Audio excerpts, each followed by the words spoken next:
Hi folks, hope you're feeling grounded because the country sure isn't. We're living in a moment where reality is optional, history is rewritten daily, and the people who scream the loudest about oppression are somehow always the ones holding the megaphone and the matches.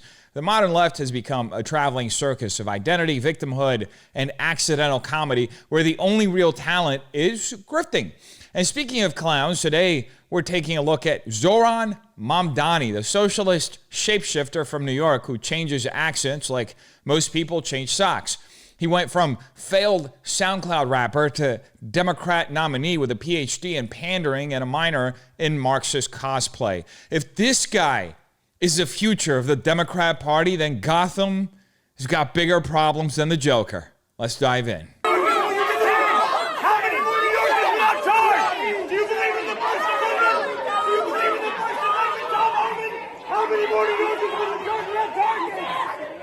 Well, it looks like the threshold for mayor of New York City now is mental illness. Yes, folks, I am not joking. This man, Zohran Mamdani, a Ugandan-born Muslim socialist with a rap sheet longer than his resume, is running to be mayor of the biggest city in America. And last I checked, assaulting police officers and screaming about open borders doesn't scream leadership, it screams instability. But here's a real story. Mamdani isn't just one deranged activist. He's a product of a deeply broken system, a system where universities glorify Karl Marx, where media platforms frame law enforcement as villains, and where identity politics is weaponized to bypass competence entirely. This is what happens when citizenship is reduced to paperwork and not principle, when allegiance to America is purely optional, but allegiance to leftist dogma is required in order to be a part of the Democrat Party. Mamdani's rise isn't just embarrassing, it's a warning. The left doesn't care if you love this country. They only care if you can dismantle it from within. And New York, once a symbol of American greatness, is now on the verge of becoming a case study in national suicide. Grocery prices are out of control. The cost of eggs and milk has skyrocketed. Some stores are even using dynamic pricing, jacking up the cost over the course of a day depending on what they can get away with. It doesn't need to be this way. I'm Zohran Mamdani, and as mayor, I will create a network of city-owned grocery stores. It's like a public option for produce. We will redirect city funds from corporate supermarkets to city-owned grocery stores, whose mission is lower prices, not price gouging. These stores will operate without a profit motive or having to pay property taxes or rent, and will pass on those savings to you. North Korea called. They want the grocery stores back. What Mamdani is proposing isn't just bad economics. It's a full-blown ideological fantasy rooted in the delusion that government failure is somehow a solution to market failure. The idea that a city bureaucracy already drowning in corruption, waste, and incompetence should run grocery stores is laughable on its face. But this isn't just ignorance, it's agenda. Mamdani represents a new breed of activist politician who thinks profit is theft, capitalism is haram, and government is your new provider. So get used to it. This is the same mindset that destroyed Venezuela's food supply, gutted once thriving cities under socialist regimes, and led to breadlines in every utopia that promised equity over efficiency. What's worse is how many voters, especially young ones, have been conditioned by universities and TikTok pseudo-intellectuals to believe that central planning is justice. This isn't about food, by the way. It's about control. They want to control every aspect of your life. And when you hand control of your most basic needs to people who see private enterprise as the enemy, don't be surprised when the shelves go empty really fast. I get messages that say the only good Muslim is a dead Muslim. I get threats on my life, on the people that I love, and I try not to talk about it because the function of racism, as Toni Morrison said, is distraction. My focus has always been on making this a city that's affordable, on making this a city that every New Yorker sees themselves in. Bro, shut the fuck up. It takes a toll because this is a city that every single person deserves to be in. It's a city that we all belong to. And the thing that's made me proudest in this campaign is that the strength of our movement is built on our ability to have built something across Jewish and Muslim New Yorkers, across New Yorkers of all faiths and all backgrounds and all boroughs. And anti-Semitism is such a real issue in the city, and it has been hard to see it weaponized by candidates who do not seem to have any sincere interest in tackling, but rather in using it as a pretext to make political points. Isn't that what you're doing? And that's what I've tried to share. Thank you so much. Folks, I don't think you understand just how lucky we are. We just had a front seat to hearing Mamdani say a whole lot of nothing. an emotional smoke bomb meant to distract from a deeply troubling record. This is a man who has publicly embraced rhetoric calling for the destruction of Israel, who couches radical Islamist talking points in progressive language, and then cries victim when held accountable. His performance isn't vulnerability, it's pure manipulation. The modern left has perfected this playbook. Redefine hate as justice, flip accountability into oppression, and shield extremism behind identity. When Mamdani fakes tears and quotes Toni Morrison while dodging questions about his own anti-Semitism, it's not just cowardice. It's a symptom of a political culture where emotional theatrics are used to shut down legitimate scrutiny. And it works because institutions from the media to the academy have trained a generation to equate critique with bigotry and feelings with facts.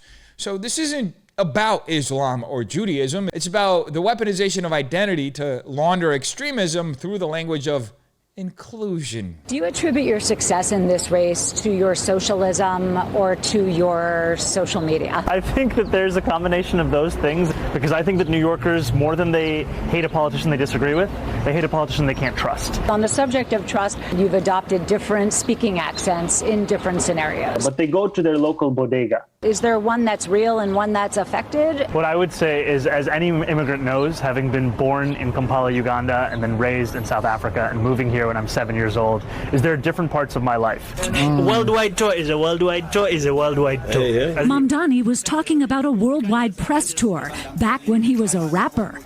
Bring the flavor to the fish, bring the flavor to the rice. In a Disney movie directed by his mother. Nepotism and hard work goes a long way. Here in New York City, this is how I speak, this is how I am. This guy has Karen Bash levels of acting chops, just with worse writing and a bigger identity budget.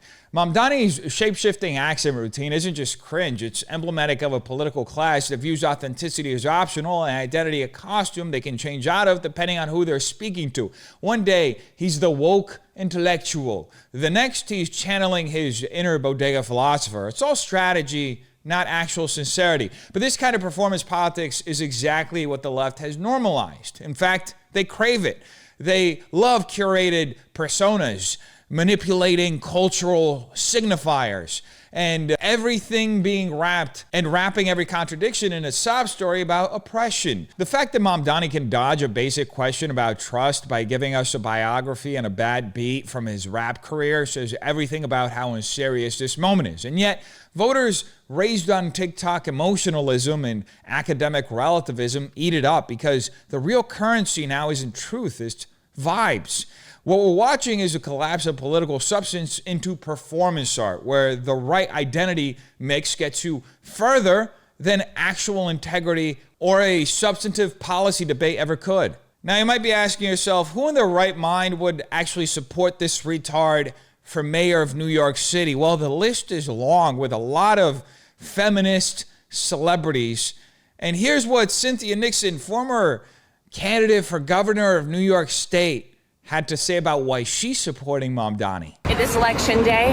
I'm on my way to vote. I don't know that I have ever been more excited to vote for anyone than I am to vote for Zohran Mamdani. I've got my button.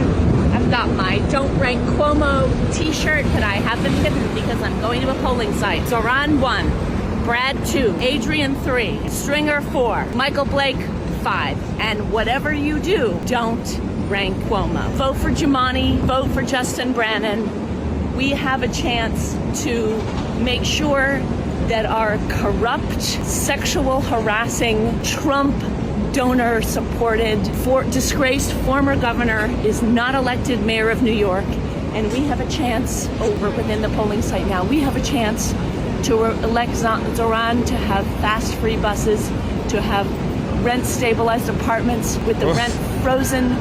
We have subsidized grocery stores, and we have free child care from ages 6 months to 5 years. How are you going to pay for all that? We have a guy who will stand up to Trump, and we will city for all of us. Make sure you vote today and don't rank Cuomo. You can literally smell the mental illness through the screen. Cynthia Nixon's breathless endorsement of Mamdani isn't just celebrity cringe. It's a symptom of a cultural elite so detached from reality they think socialism is a lifestyle brand and governance is a TikTok wish list. Free buses, free groceries, free childcare, all shouted with the same manic glee you'd expect from someone choosing oat milk over soy. But this isn't just about one washed-up actress. It's about a broader American sickness where slogans have replaced strategy and fantasy economics passes moral clarity. The modern progressive movement thrives on emotion and entitlement, preying on economic anxiety while offering nothing but debt-fueled promises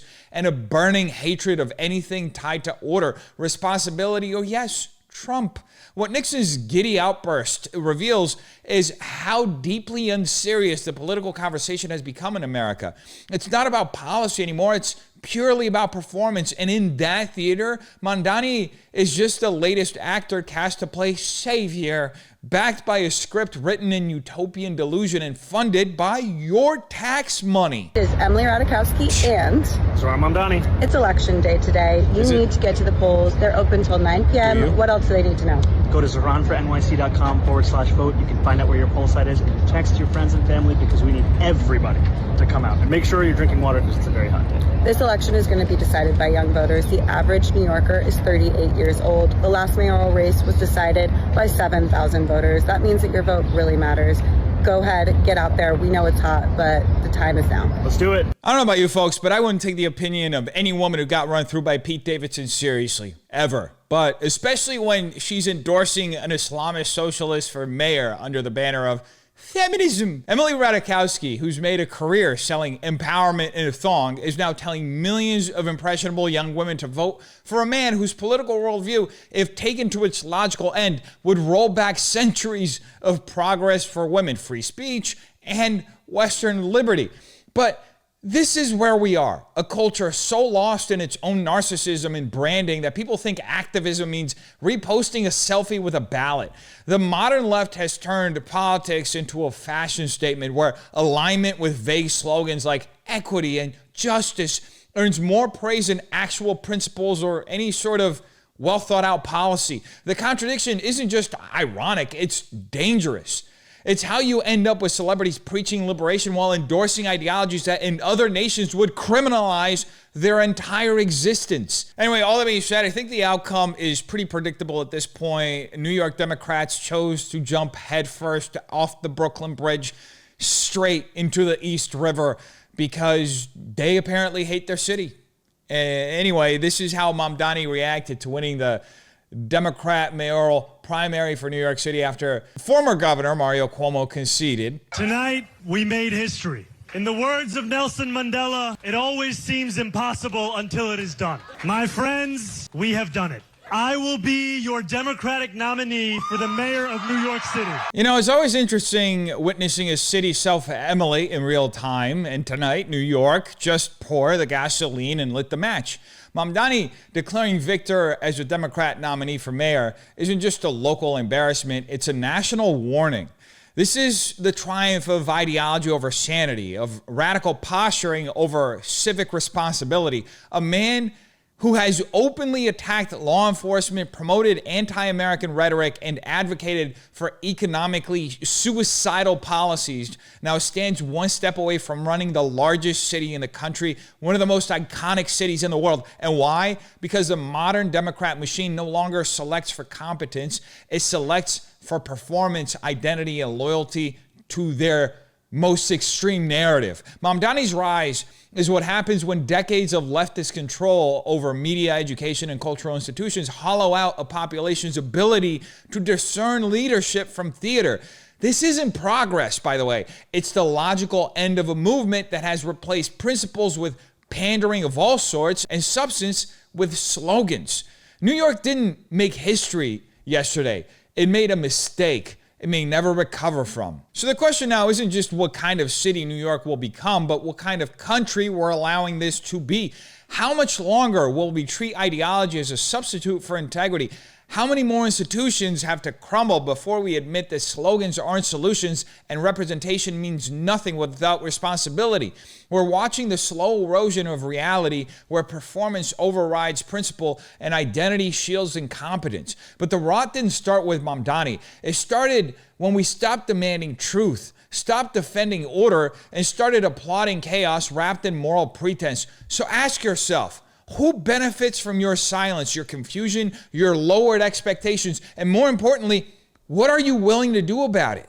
You tell me what you think in the comments down below. Hope you have a terrific day. Peace.